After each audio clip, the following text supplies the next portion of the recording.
আসসালামু আলাইকুম। সবাই কেমন আছেন? আমি এক ব্যাংক বিষয় নিয়ে আলোচনা করব। সেটা হলো প্রবাস কল্যাণ ব্যাংক। প্রবাস কল্যাণ ব্যাংক কিভাবে লোন নিতে হয় এবং কি কাগজপাতি লাগে, সে বিষয় নিয়ে আপনাদের সামনে আমি আলোচনা করব।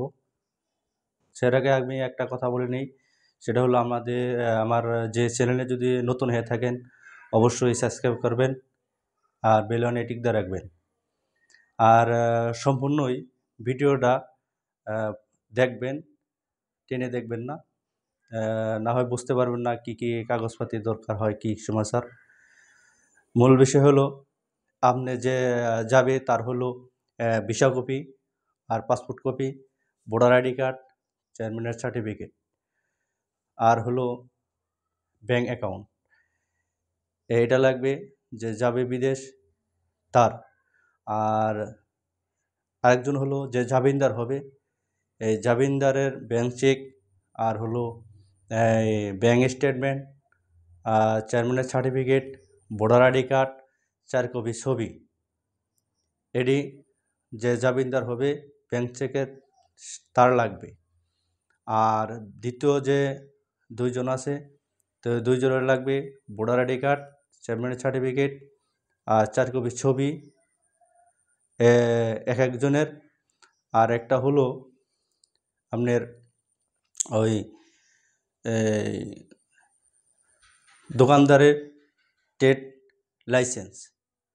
এগুলোর সাথে একত্রভাবে নিয়ে যেতে হবে। আর মূল বিষয় হলো এ জায়গায় যে যে লোন করবে তার আগে লাগবে মেন পাওয়ার ছাড়া কোনো কাজ হবে না, এটাই মূল।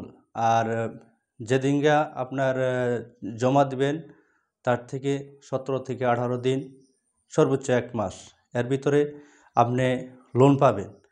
লোনের ওইখানে লোনের সময় সঞ্চয় রাখতে হয় 4,500 টাকা। আর এমনিতে কাগজপত্রের জন্য নেয় আপনার 500 টাকা।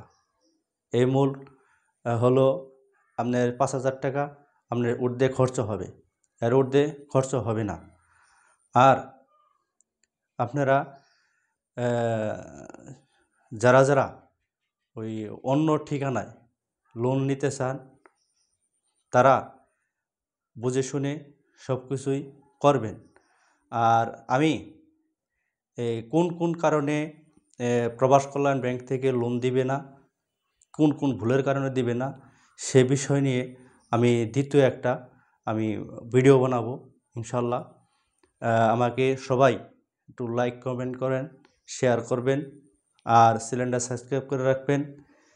এই জন্য আপনাদের কাছে অনুরোধ করছি। বিদায় নিচ্ছি।